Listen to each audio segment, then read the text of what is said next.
प्रणाम है आप सभी का और स्वागत है आपका हमारे चैनल आत्म से अध्यात्म की ओर में। आज हम इस वीडियो के माध्यम से जानेंगे प्रथम स्कंद के 8वें अध्याय के विषय में। सतगुरु सतनाम आदि माता अलख निरंजन होमो वांछित फल दूहक भंजन। ओम श्री गणेशाय नमः। अथ अष्टमो अध्याय। शीर्षक गर्भ में परीक्षित की रक्षा, कुंती के द्वारा भगवान की स्तुति और युधिष्ठिर का शोक। आइए अब कथा का आरंभ करते हैं। श्री सूत जी कहते हैं कि इसके बाद पांडव श्री कृष्ण के साथ जला अंजलि के इच्छुक मरे हुए स्वजनों का तर्पण करने के लिए स्त्रियों को आगे करके गंगा तट पर गए। वहां उन सब ने मृत बंधुओं को जल दान दिया और उनके गुणों को स्मरण करके बहुत विलाप किया। तदंतर भगवान के चरण कमलों की धूलि से पवित्र गंगा जल में पुनः स्नान किया। वहां अपने भाइयों के साथ कुरुपति महाराज युधिष्ठिर, धृतराष्ट्र, पुत्र शोक से व्याकुल गांधारी, कुंती और द्रौपदी सब बैठकर मरे हुए स्वजनों के लिए शोक करने लगे। भगवान श्री कृष्ण ने धौम्यापी ऋषियों के साथ उनको सांत्वना दी और समझाया कि संसार के सभी प्राणी काल के अधीन हैं, मौत से किसी को कोई नहीं बचा सकता। इस प्रकार भगवान श्री कृष्ण ने अजातशत्रु महाराज युधिष्ठिर को उनका वह राज्य जो धूर्तों ने छल से छीन लिया था वापस दिलाया तथा द्रौपदी के केशों का स्पर्श करने से जिनकी आयु क्षीण हो गई थी उन दुष्ट राजाओं का वध कराया। साथ ही युधिष्ठिर के द्वारा उत्तम सामग्रियों से तथा पुरोहितों से 3 अश्वमेघ यज्ञ कराए। इस प्रकार युधिष्ठिर के पवित्र यशों को 100 यज्ञ करने वाले इंद्र के यश की तरह सब ओर फैला दिया। इसके बाद भगवान श्री कृष्ण वहाँ से जाने का विचार किया। उन्होंने इसके लिए पांडवों से विदा ली और व्यास आदि ब्राह्मणों का सत्कार किया। उन लोगों ने भी भगवान का बड़ा ही सम्मान किया। तदंतर सत्याकी और उद्धव के साथ द्वारका जाने के लिए वे रथ पर सवार हुए। उसी समय उन्होंने देखा कि उत्तरा भय से विहल होकर सामने से दौड़ी चली आ रही है। उत्तरा ने कहा कि देवाधिदेव जगदीश्वर, आप महायोगी हैं, आप मेरी रक्षा कीजिए। आपके अतिरिक्त इस लोक में मुझे अभय देने वाला और कोई नहीं है, क्योंकि यहाँ सभी परस्पर एक दूसरे की मृत्यु के निमित्त बन रहे हैं। प्रभु, आप सर्वशक्तिमान हैं। इस दहकते हुए लोहे का बाण मेरी ओर दौड़ा आ रहा है। स्वामी, यह मुझे ही भले जला डाले परंतु मेरे गर्भ को नष्ट ना करे, ऐसी कृपा कीजिए। सूत जी कहते हैं कि भक्त वत्सल भगवान श्री कृष्ण उसकी बात सुनते ही जान गए कि अश्वत्थामा ने पांडवों के वंशज को निर्वीज करने के लिए ब्रह्मास्त्र का प्रयोग किया है। सौनक जी, उसी समय पांडवों ने भी देखा कि जलते हुए 5 बाण हमारी ओर आ रहे हैं, इसीलिए उन्होंने भी अपने अपने अस्त्र उठा लिए। सर्वशक्तिमान भगवान श्री कृष्ण ने अपने अनन्य प्रेमियों पर, शरणागत भक्तों पर बहुत बड़ी विपत्ति आई जानकर अपने निज अस्त्र सुदर्शन चक्र से उन निज जनों की रक्षा की। योगेश्वर श्री कृष्ण समस्त प्राणियों के हृदय में विराजमान आत्मा है। उन्होंने उत्तरा के गर्भ को पांडवों की वंश परंपरा चलाने के लिए अपनी माया से कवच से ढक दिया। सौनक जी, यद्यपि ब्रह्मास्त्र अमोघ है और उसके निवारण का कोई उपाय भी नहीं है, फिर भी भगवान श्री कृष्ण के तेज के सामने वह आकर शांत हो गया। यह कोई आश्चर्य की बात नहीं समझनी चाहिए, क्योंकि भगवान तो सर्व आश्चर्यमय है। वे ही अपनी निज शक्ति माया से स्वयं अजन्मा होकर भी संसार की सृष्टि, रक्षा और संहार करते हैं। जब भगवान श्री कृष्ण जाने लगे तब ब्रह्मास्त्र की ज्वाला से मुक्त अपने पुत्रों के और द्रौपदी के साथ कुंती ने भगवान श्री कृष्ण की इस प्रकार स्तुति की। कुंती ने कहा कि आप समस्त जीवों के बाहर और भीतर एक रस स्थित हैं, फिर भी इंद्रियां और वृत्तियों से देखे नहीं जाते, क्योंकि आप प्रकृति से भरे आदि पुरुष परमेश्वर हैं। मैं आपको नमस्कार करती हूँ। इंद्रियों से जो कुछ जाना जाता है उसकी में आप विद्यमान रहते हैं और अपनी ही माया के पर्दे से अपने आप को ढके रहते हैं। मैं अबोध नारी, आप अविनाशी पुरुषोत्तम को भला कैसे जान सकती हूँ। जैसे मूढ़ लोग दूसरा भेष धारण किए हुए नटकों को प्रत्यक्ष देखकर भी नहीं पहचान सकते, वैसे ही आप दिखते हुए भी नहीं दिखते। आप शुद्ध हृदय वाले विचारशील जीवन मुक्त परमहंसों के हृदय में अपने प्रेममयी भक्ति का सृजन करने के लिए अवतीर्ण हुए हैं। फिर हम अल्प बुद्धि स्त्रियां आपको कैसे पहचान सकती हैं। आप श्री कृष्ण वासुदेव, देवकी नंदन, नारद गोपकों के लाडले लाल गोविंद को हमारा बारंबार प्रणाम है,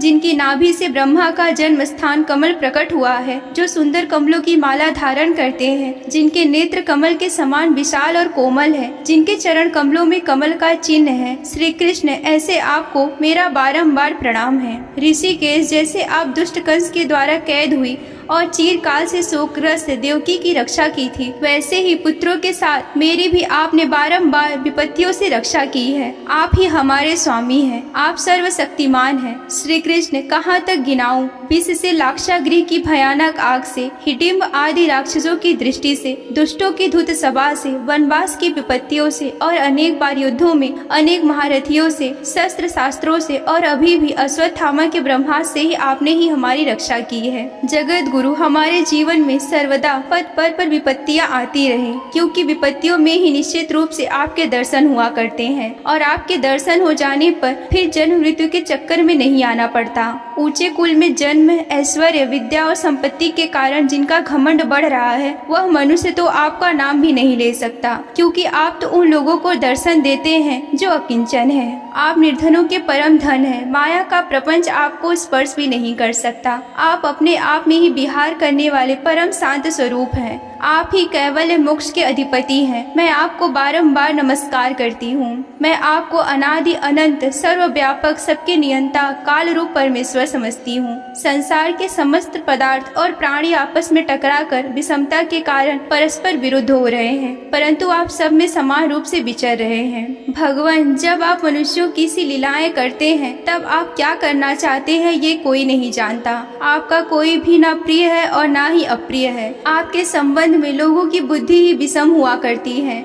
आप विश्व के आत्मा हैं, विश्व रूप हैं। ना आप जन्म लेते हैं और ना ही कर्म करते हैं, फिर भी पशु पक्षी, मनुष्य, ऋषि, जल चर आदि में आप जन्म लेते हैं और उन योनियों के अनुरूप दिव्य कर्म भी करते हैं। यह आपकी लीला ही तो है। जब बचपन में आपने दूध की मटकी फोड़कर यशोदा मैया को खिंचा दिया था और उन्होंने आपको बांधने के लिए हाथ में रस्सी ली थी, तब आपकी आंखों से आंसू छलक आए थे। काजल कपोलों पर बह चला था। नेत्र चंचल हो रहे थे। भय की भावना से आपने अपने मुख को नीचे की ओर झुका लिया था। आपकी उस दशा का, लीला छवि का ध्यान करके मैं मोहित हो जाती हूँ। भला जिसके भय से भी भय मानता है, उसकी यह दशा। आपने अजन्मा होकर भी जन्म क्यों लिया, इसका कारण बतलाते हुए कोई महापुरुष यो कहते हैं कि मलयाचली की कीर्ति का विस्तार करने के लिए उसमें चंदन प्रकट हुआ है। वैसे ही अपने प्रिय भक्त पूर्णलोक राजा यदु की कीर्ति का विस्तार करने के लिए ही आपने उनके वंश में अवतार ग्रहण किया है।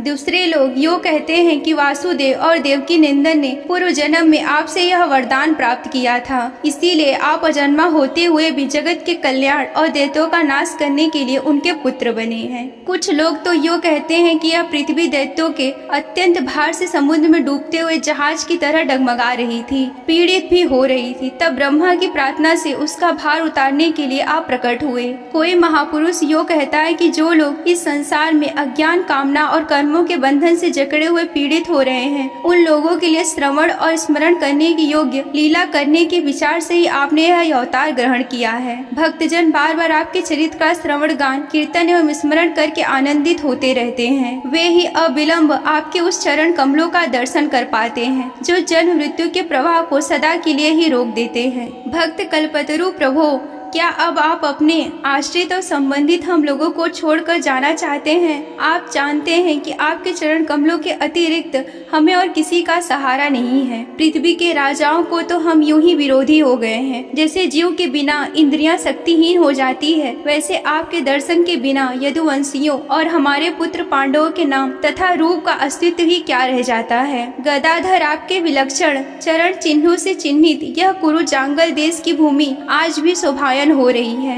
वैसे आपके जाने के बाद ना रहेगी। आपकी दृष्टि के प्रभाव से यह देश पकी हुई फसल तथा लता वृक्षों से समृद्ध हो रहा है। ये वन, पर्वत, नदी और समुद्र भी आपकी दृष्टि से ही वृद्धि को प्राप्त हो रहे हैं। आप विश्व के स्वामी, विश्व के आत्मा और विश्व के ही रूप हैं। यदुवंशियों और पांडवों में मेरी बड़ी ममता हो गई है। आप कृपा करके स्वजनों के साथ जोड़े हुए इस स्नेह की दृढ़ फांसी को काट दीजिए। श्री कृष्ण जैसे गंगा की अखंड धारा समुद्र में गिरती रहती है, वैसे ही मेरी बुद्धि किसी दूसरी ओर ना जाकर आपसे ही निरंतर प्रेम करती रहे। श्री कृष्ण अर्जुन के प्यारे सखा यदुवंशी शिरोमणे, आप पृथ्वी के भार रूप राजवेशधारी दैत्यों को जलाने के लिए ही अग्नि स्वरूप हैं। आपकी शक्ति अनंत है। गोविंद, आपका यह अवतार गौ, ब्राह्मणों और देवताओं का दुख मिटाने के लिए ही है। योगेश्वर, चराचर के गुरु भगवान, मैं आपको नमस्कार करती हूँ। सूत जी कहते हैं कि इस प्रकार कुंती ने बड़े मधुर शब्दों में